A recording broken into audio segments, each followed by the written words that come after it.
चलिए सीधे रुक करते हैं दिल्ली विधानसभा की कार्यवाही शुरू हो गई है और सदन में आज पेश होगी स्वास्थ्य सेवाओं से जुड़ी कैग रिपोर्ट।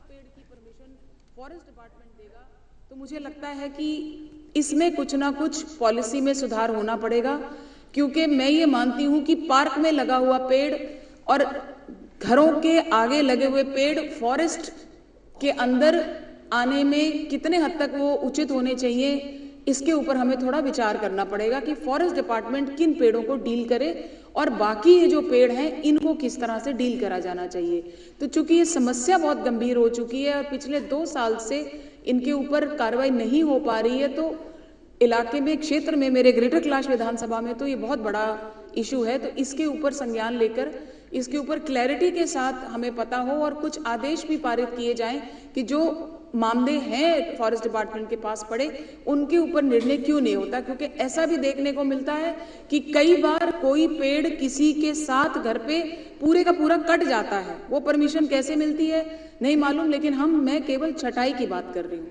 तो इसके ऊपर संज्ञान लेकर के जरूर हमें क्लैरिटी हो जाए। श्री मोहन सिंह बिष्ट।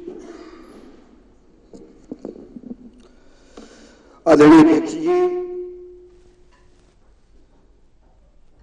आपके माध्यम से मुझे नियम 280 के तहत एक विशेष उल्लेख के तहत आपने क्षेत्र की समस्याओं को उठाने का मौका दिलाया, उसके लिए मैं आपका आभार प्रकट करता हूं। अध्यक्ष महोदय, मेरी विधानसभा मुस्तफाबाद में दिल्ली जल बोर्ड द्वारा शिविर की लाइनें डाली गई है, जिसमें कि काफी अनियमितताएं बरती गई हैं।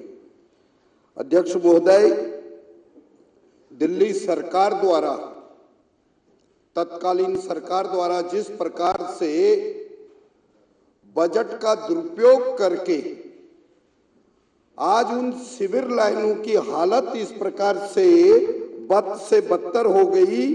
शिविर लाइन के मेन हॉल, जहां से कि पानी का आउटफॉल सिस्टम, गंदा पानी वो जाना होता है, उसमें मेन हॉल में सीमेंट तक नहीं लगाया गया एवं इसका पेरीफेरल लाइन जो डाली गई है उसके कनेक्शन भी नहीं किए गए हैं।